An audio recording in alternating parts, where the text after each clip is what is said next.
Good evening and welcome to the Angry Cast. This is a rant. Just act natural. That's what they tell you to do. I can remember wanting to be an actor for a long time. Very young age that I remember wanting to be an actor. Probably because I had seen Star Wars in the movie theater around 1980. And I didn't even understand the concept of acting and how to be an actor or what you would do. I wanted to have those adventures like Luke Skywalker and Han Solo and Indiana Jones. I wanted to do those types of things.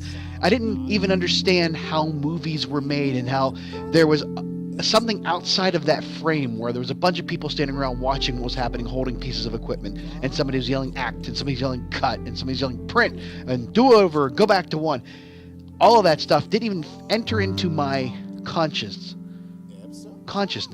until years later, when I actually became an actor.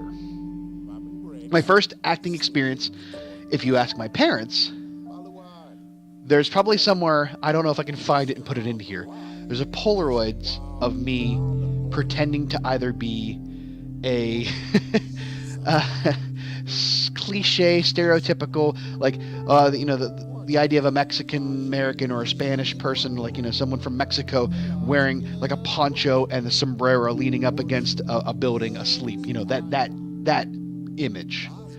Or there's one of me wearing an apron around my waist or around my arms, like I was Elvis singing in a white wife beater t-shirt in our living room or our dining room at the time. That's probably the first time I really quote unquote acted. Then in elementary school, there were these little things where we'd grab a tape recorder and we'd go in and we'd make these recordings of like, oh, this is, we had a thing. We had this thing in our gifted class or impact class, which was like a head to about mid-thigh cross-sectional of a human being with things that you could take out, organs you could remove, eye and brain and liver and lung and stomach and all that stuff. And we would lay it down on a table and we would do what I called it Cockamania Hospital, where we just totally screwed things up. But we recorded it. I can't find those tapes to give you an idea. And then we would learn these facts about the history of kites. And we would do this thing we're going back in time to talk about kites. And here we are in the Great Wall of China and all that. And there's me and my two friends, and they totally sabotaged the entire thing, and it spiraled out of control. It was a hilarious moment for me as a 8 or 9 year old, but it was it was an acting or directing or writing, something entertainment wise. My first official acting role was in 6th grade in chorus. And really can't really call that acting as so much as just reciting your lines. And I really didn't have any lines the first one we did. But the second one, which was a show called I Heard It Through the Grapevine, which was just a musical medley of all the forms of communication. And it was right at the time when the California Raisins were a big pop culture phenomenon at the time. But my role was I had to go out before the show and deliver a rhyming speech to the student body about what they were about to see. And I actually had to go and sit with our speech teacher to learn more enunciation and diction and breathing and how to not speak at a mile a minute, which is I'm used to doing if you've ever heard me talk. But to slow down and, But there wasn't really a lot of acting. It was just reciting the lines. And then, the high school, I did plays and I did musicals, and I didn't know about acting. And in college, I had to do, a bunch of different shows, and I had to learn these things. And, if you don't know a lot about acting, there's things called method, Stanislavski method and the Meisner and all these types of different things where, you sit in a chair and you sit across from somebody and you say, where are you going? Where are you going? You go back and forth and you just learn these things. And method acting, if you want to play a drunk on stage, you go get drunk. I could do that.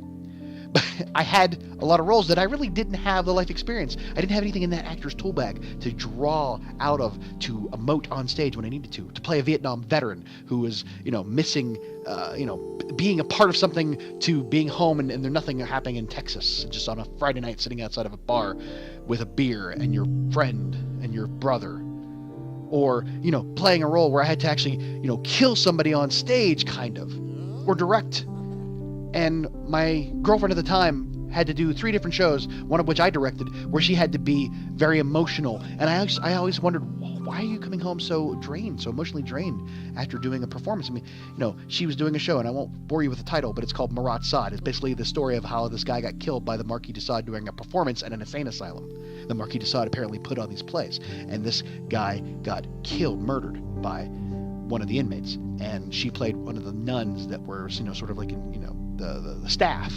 And there's a moment where everybody goes nuts and crazy, and everybody runs around and breaks loose, and she actually gets physically assaulted by one of the inmates on stage. And she comes home, and it's like there's a lot of people on stage, so it's not like even people can focus on her, but she comes home and she's like so withdrawn and despondent, and I'm like, what's wrong?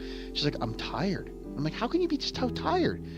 I had to go do that thing and all that. And I'm like, but you were acting, you were pretending. It's not like it actually happened. I didn't understand it.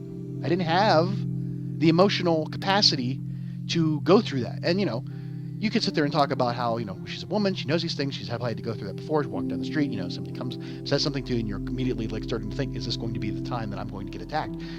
All of that, whatever. But she just had the ability to tap into that, maybe. I don't know. I never did. I didn't have that in my actor's tool bag, as it were.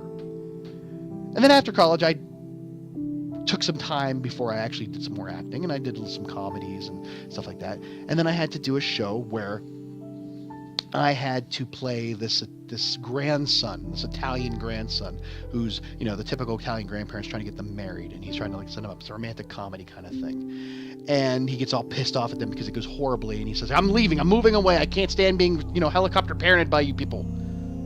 And it starts a rift, it creates a rift between him and his grandfather, and it was a wonderful man by the name of Jack, and I hate that I can't remember his last name. And he's no longer with us, but he was such a sweet man. He played a judge in another role that another play that I was in. He played the judge, and I hit it off, and I really had a lot of chemistry with him on stage. It was like my favorite part of the show, and I looked at him, and I could remember my grandfather, my dad's dad. I didn't really know my mother's dad. I just knew my father's dad, and he was a very special person. And I kind of I was only 7 or 8 when he died, but I still was so attached to him at that point, and I don't even really remember having a lot of moments with him. I just remember the feeling of being very fond of him at that time. And one of the times coming out on stage, delivering my speech about leaving, and I look at Jack, who won't even look at me, and I just, I'm like, I wish I like trying to, come on, let's not do this, please. And I could feel it well up in my throat, and almost, a tear rolls down my face. And I was really into that moment, and I maybe looked at him, and maybe I thought, because we were almost done with the show, it was his last time, one of the last times I was going to be doing this role with him, that I looked at him like my grandfather. And there was an aha moment, like, oh my gosh, it's not hard to go there if you know how, and it's totally natural. And so I stuck that in my actor's tool bag to use for later. But that was 2001, maybe 2003 at the latest, and there was an 11-year gap between doing that show and my next one. And all I really had in that actor's tool bag was the memory of my grandfather to recall and pull, this emotion. And I don't know if you can just use that every single time. It's just not that easy, because you're not going to be looking at your grandfather every single time on stage. You're going to be looking at other people. You're going to have the reaction. And that may not be an appropriate way to pull it out and use it, that emotion. And since then, 11 years happened. 2014, I had, Alice in Wonderland. And then I did 2016, I did The Odd Couple. And then, I also did The Breakfast Club, comedic roles. Not really anything where I had to really, act in a certain way and become a different, it was more fun to play a character than it was to play myself. And that's when it's harder to play yourself and do these things, I think. But then I did It's a Wonderful Life in the fall, Christmas 2017. And there were times where I was on stage and I almost had a problem. Because I wasn't even in the scene, technically. It was a scene where George's father, Peter, has died, and there's a funeral, like a receiving line at their home. And we had this lovely girl singing a cappella Amazing Grace on the steps, like 3 steps or 4 steps in front of me in the blue, like a blue light, like dark, almost like darkness. I'm just there overseeing the scene as Clarence the angel. And then he goes off, and George goes off and talks to Potter about keeping the building and loan open. And I actually was, I have to root for George because I'm reliving his memories, sort of showing him his memories and why he had a wonderful life and all he touched. And I have to like sort of root with him, and I have to like sort of be against Potter, and I can find myself losing myself into the scene because, again, thinking about a family member. And even though he's still alive, my own father has to go through this horrible illness, and you go down that rabbit hole thinking about putting him in the place of George's father, and my father's name is George.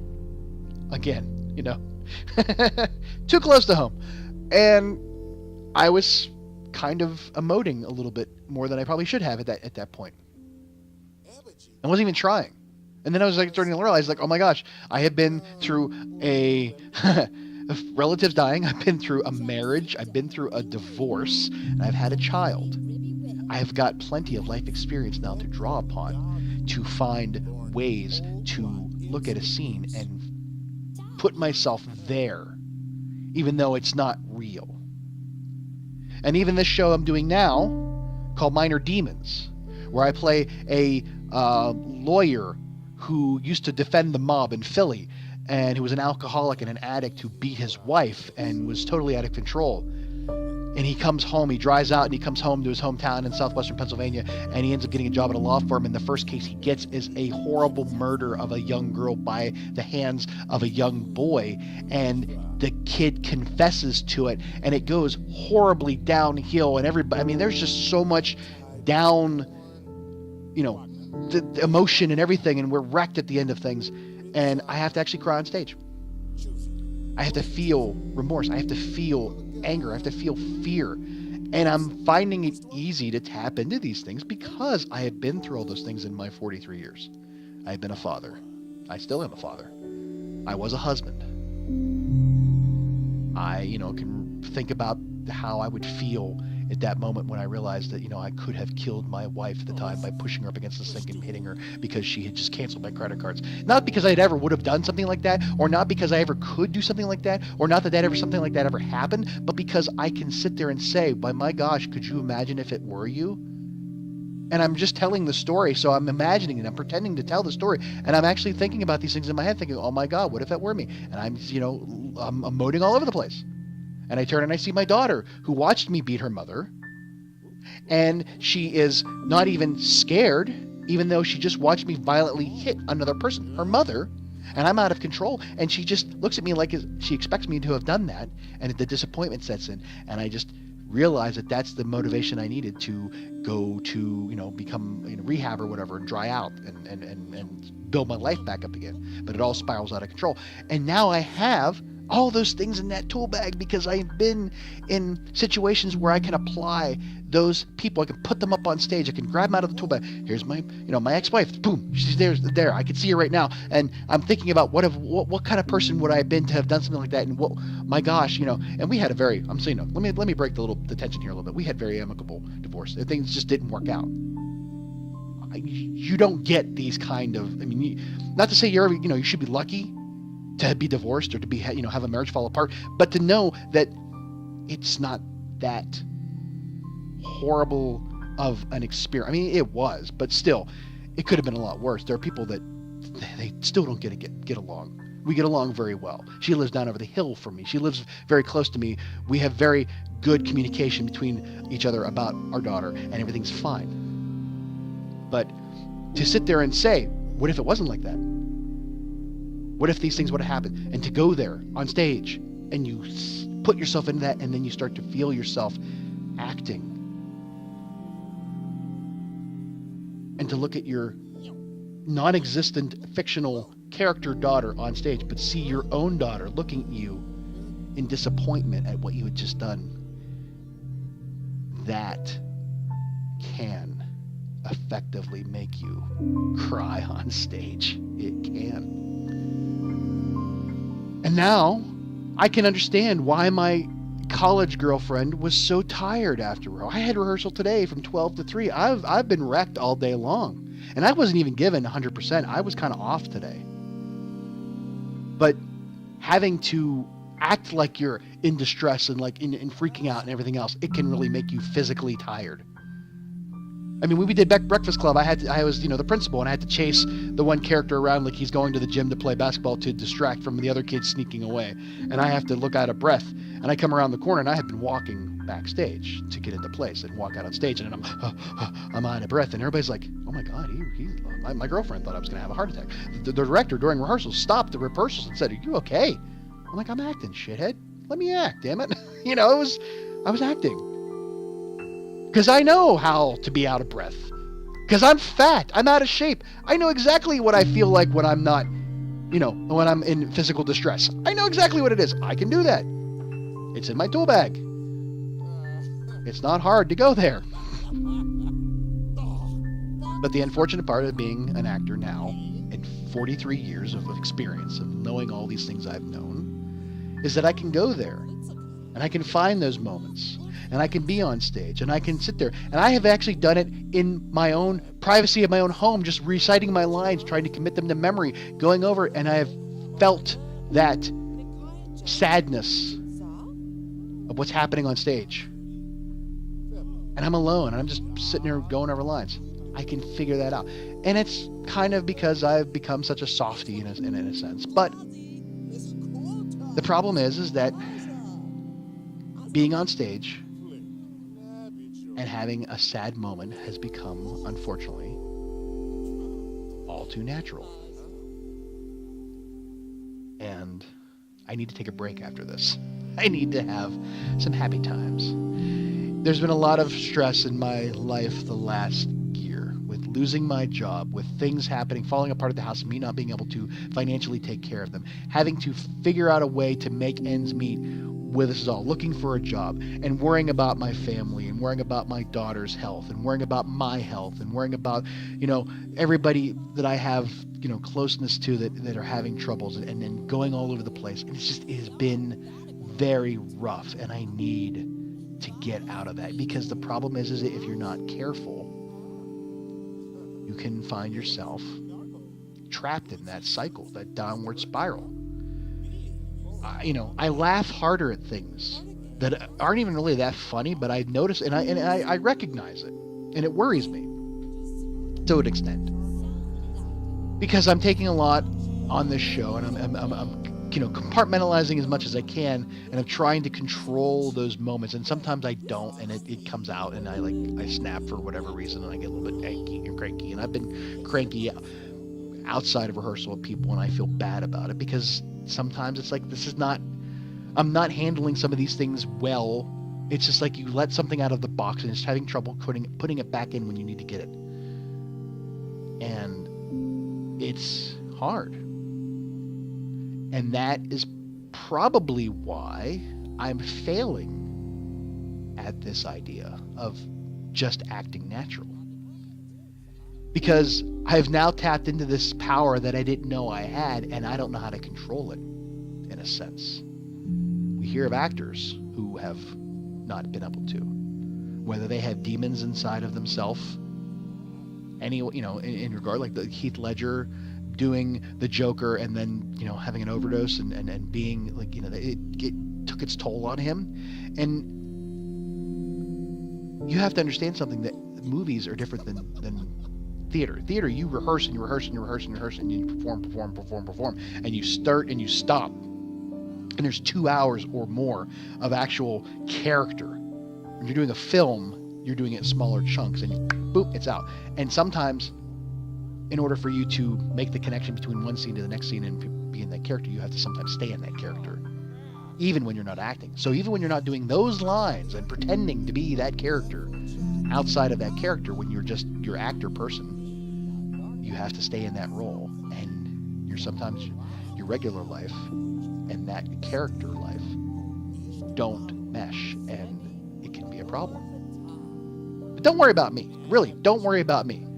I don't foresee me ever having a problem with those types of things because I have too much regard for certain things in this life. I love food. I would never want to give up food.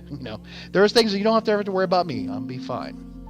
But it's something I need to control. And if you've ever wanted to be an actor, you're going to need to learn how to control those things too. And hopefully, if you want to be an actor, it comes natural. Just remember that you are playing a character. And that character, as many things about it may mirror your life, it is still just that character. And at the end of the day, you are still you. And leave it there. Don't take it home. Don't bring it outside that box. Leave it in that bag for when you need it. I want to thank you for letting me rant for a while about something that's not exactly fun or exciting or funny. But it's important. And that's what I want to do, is be communicative to you as a channel, as a personality of who I am and that. And I'm always there. So thank you for listening and have a good night. Bye-bye.